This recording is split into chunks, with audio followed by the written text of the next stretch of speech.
How did superpower competition and the Cold War affect writers in the decolonizing world?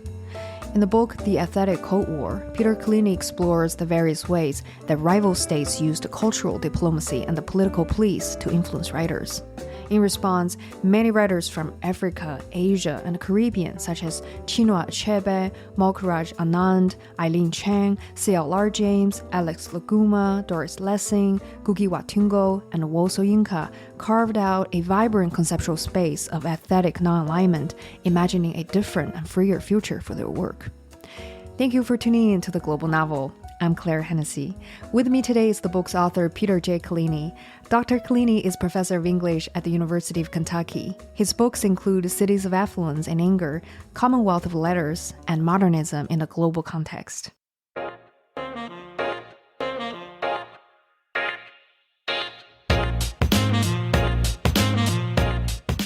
Hi, Peter. Welcome to The Global Novel.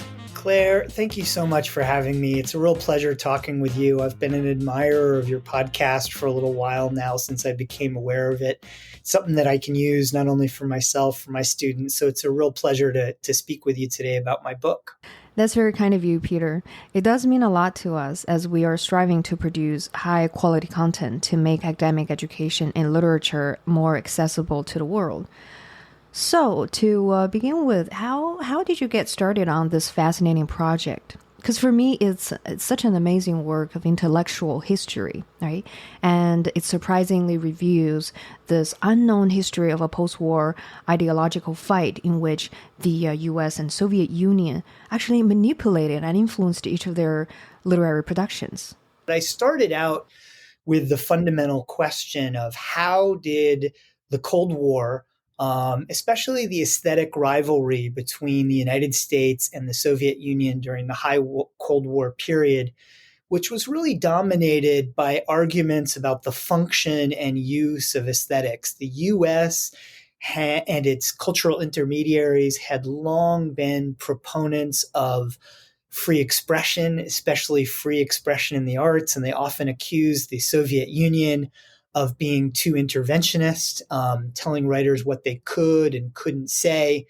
The Soviet Union countered some of those claims by saying that writers had a responsibility to the state, and they had a right to expect support from the state as well.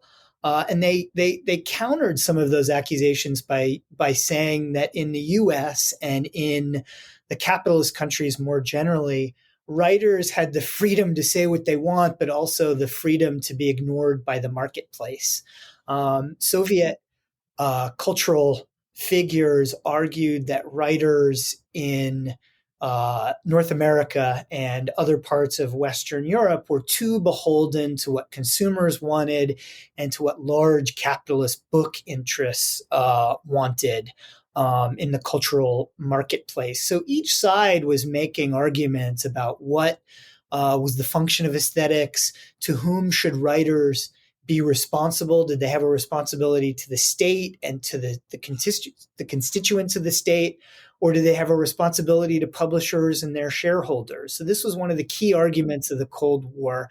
And I started out the project by wondering, how did this argument affect the development of writing in what was then the decolonizing world, sometimes called the Third World. Now we would call the Global South. This was an argument raging between cultural figures in the U.S. and Soviet Union. And very few people who studied literature from the Global South had considered this question in any depth. Most writers and most scholars who studied writing from the decolonizing world thought overwhelmingly about the relationship between the decolonizing world and former imperialist countries of Western Europe, such as England and France, and to a lesser extent, Portugal and Holland.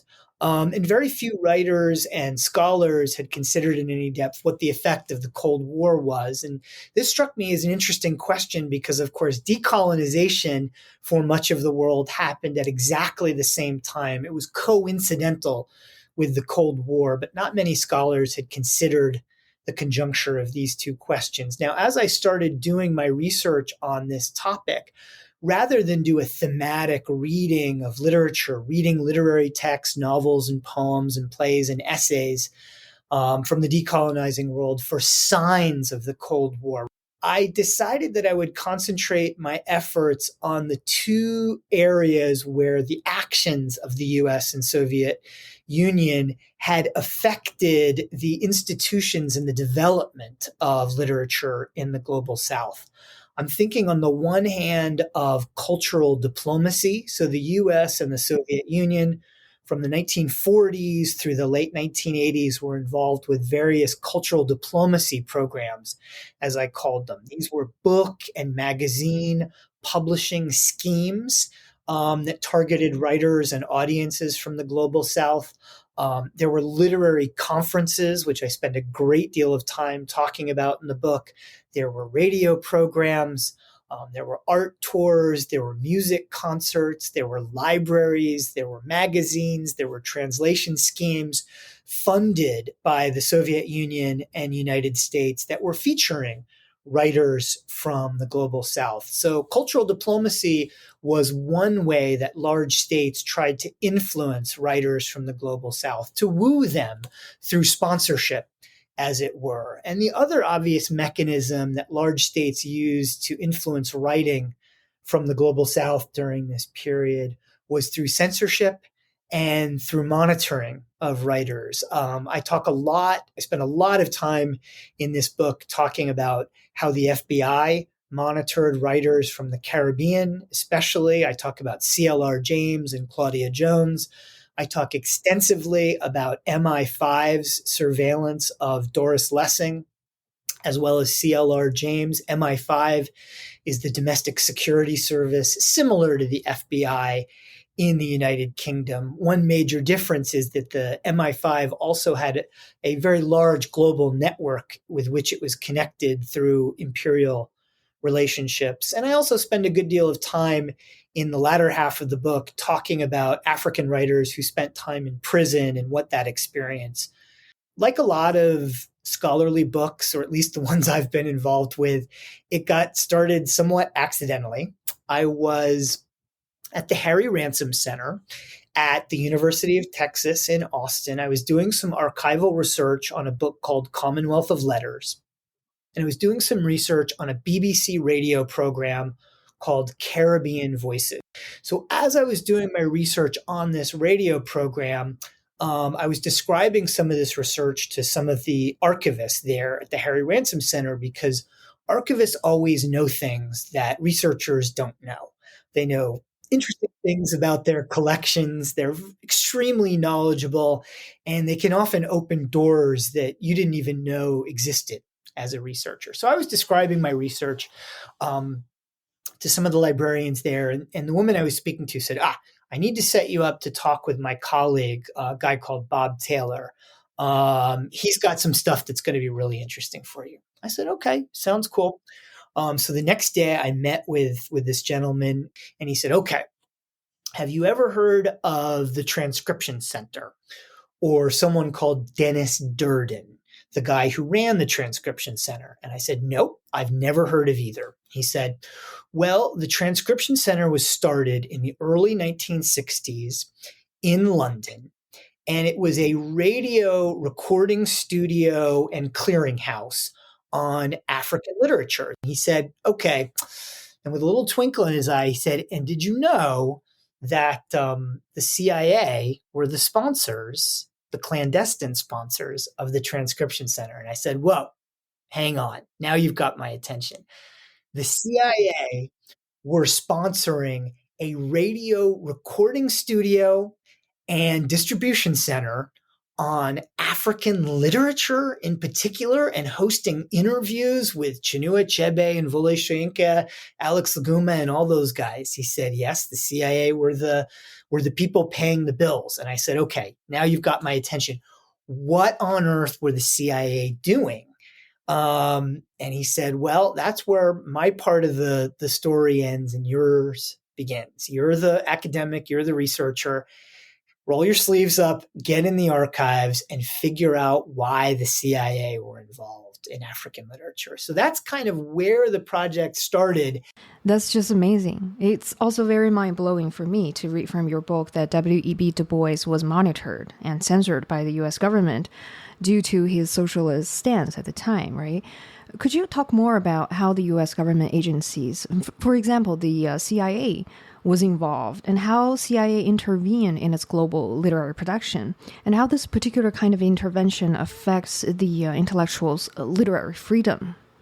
So, one of the interesting features of US involvement in the arts and literature during this period is that you have different wings or sections of the US government operating more or less independently from one another, sometimes with very, very different interests.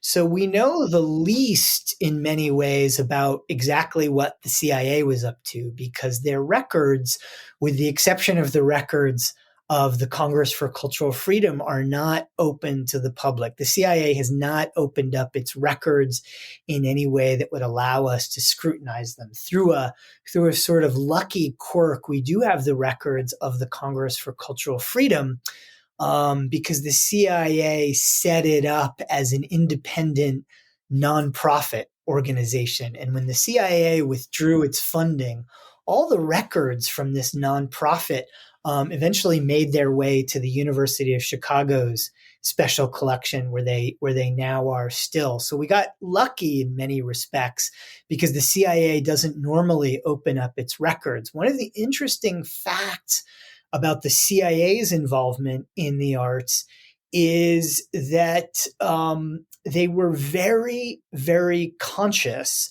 of the US having a very poor record internationally on race relations. So stories about racial discrimination in the Jim Crow South, for example, were exploited very mercilessly by the Soviet Union, who wanted to depict the Soviet Union as the natural ally and friends of people of color in the decolonizing world. And the CIA were very, very eager to counteract Soviet Union's influence in this area and contrast the influence of Jim Crow politics at home with what the CIA regarded as an enlightened and progressive attitude on questions of race internationally. So, for example, in the Congress for Cultural Freedom, they were very, very steadfast in condemning the policies of the apartheid government, for instance, in South Africa, which practiced racial discrimination. And we know from other parts of US foreign policy that the US was in many ways a Cold War ally of the South African apartheid government during this period. So the CIA acted sometimes semi-autonomously, I'll say, from what other parts of the US government were doing. The State Department had its own agenda in the context of not C.L.R. James, but W.E.B. Du Bois's career. The FBI had recommended that W.E.B. Du Bois not be granted a passport, that his passport be withheld, and the State Department largely agreed with that. And Du Bois had his passport suspended for many years during the 1940s, and he protested against this using legal means as well as using public relations. And an interesting thing changed in the latter part of the 1950s. Du Bois was invited to address an international arts and literature conference in Paris in 1956, the Présence Africaine Conference, the first Congress of Black writers and artists hosted at the Sorbonne in 1956. And Du Bois was invited to be a keynote speaker at that conference, and he couldn't attend because his passport request had been denied. And he wrote a telegram instead. And the effect of the telegram was saying to the audience that I'd like to show up at your conference and address you, but the fact of the matter is the US government is muzzling me and won't let me go abroad. and speak my mind. And so the lesson that you should learn as Black intellectuals and artists and writers is that any African Americans who are allowed to travel abroad are towing the party line in the US. And because I have the courage to speak against it, they're not allowing me to travel. Well, this was highly embarrassing for the US government. Everybody who was in that audience, writers, artists, and intellectuals, immediately connected the dots as Du Bois had asked them to do. And this looked like an act of racial discrimination as well as political censorship. So the US government engaged in an interesting U-turn. Between 1956, when his passport was still suspended, and 1958, when he was invited to be a keynote speaker at the first Afro-Asian Writers Association conference, that's the Soviet cultural diplomacy mechanism. That was in 1958 in Tashkent, Uzbekistan, which is part of Central Asia, then part of the Soviet Union. Du Bois's passport had been reinstated, and he was able to travel to that conference. And this was partly because of the pressure, the international pressure that was created by Du Bois having the appearance of being censored and having his movements restricted because of his race and his political sensibilities. So the opinions of Black writers and artists from the decolonizing world mattered enough to the US government at this point that they could be forced into a very embarrassing U-turn over the case of W.E.B. Du Bois. I'll add one more thing quickly to your answer, and that is the FBI. So you've got the CIA doing some things, the State Department doing other things, and then you've got the FBI, which are the domestic political police in the US in the 1950s. They had a very aggressive monitoring policy where they were keeping tabs on all Black writers and intellectuals during this period. My colleague who teaches at the Washington University in St. Louis, William Maxwell, has got a great book about this, about the effect of the FBI on African writers, in particular called FBIs. And it makes an extensive case by looking at the FBI archives, the dossiers that they collected on African-American writers. What was an interesting feature of the FBI's monitoring program during this period is it also had a profound effect on Global South writers, especially Black writers who came to the United States. So one effect of the Cold War is that Afro-Caribbean writers such as C.L.R. James and Claudia Jones, whom I discuss in the book, they spent time in the United States. They were spied on by the FBI very extensively. They were both held captive on Ellis Island. Claudia Jones spent time in a federal prison. Both were deported and both went to the United Kingdom after their deportation, where they were spied on by MI5 as well. So this was part of the kind of monitoring apparatus that I talk about at great length in this project. Right. And the other kind of governmental influence is through endorsing writers, according to your book. Do you know, Peter, it's such a great surprise for me to learn that the Chinese writer Eileen Chang was once endorsed by the US government. It's interesting because seldom do we question the background of how these transnational writers made their names in the US, right? Yeah. So I think this is why your book is so fascinating through debunking governmental activities behind these writers' fame and success. And according to what you wrote, after having a good start of her career from Shanghai, Chang was offered an ideal literary refuge by the United States because of the fact that she was previously denied a national audience due to her inclinations towards the Japanese, who were, and still are, by the way, considered by the majority of the Chinese people as the biggest moral enemy. Yeah. So At that time in the US, even though her feminist motifs would resonate with middle-brow audiences primed to accept Asian literature, Chang finally did not make it to international fame. I wonder if you could talk more on in what ways the soft power of the US failed to lead to the recognition of decolonizing writers such as Eileen Chang. Yeah, so there are a couple of interesting contrasts to be brought to the fore where the case of Chang is concerned.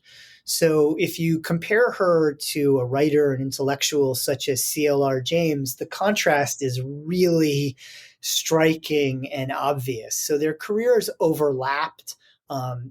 C.L.R. James is older than Eileen Chang for sure, but they both spent time at roughly the same time in the United States. So just as C.L.R. James is being kicked out of the United States, being hounded out of the country by the FBI and sent into exile, if you like, from the United States. We hope you have enjoyed this episode so far. If you desire to complete the entire episode, you can subscribe at theglobalnovel.com/subscribe. Thank you so much for listening.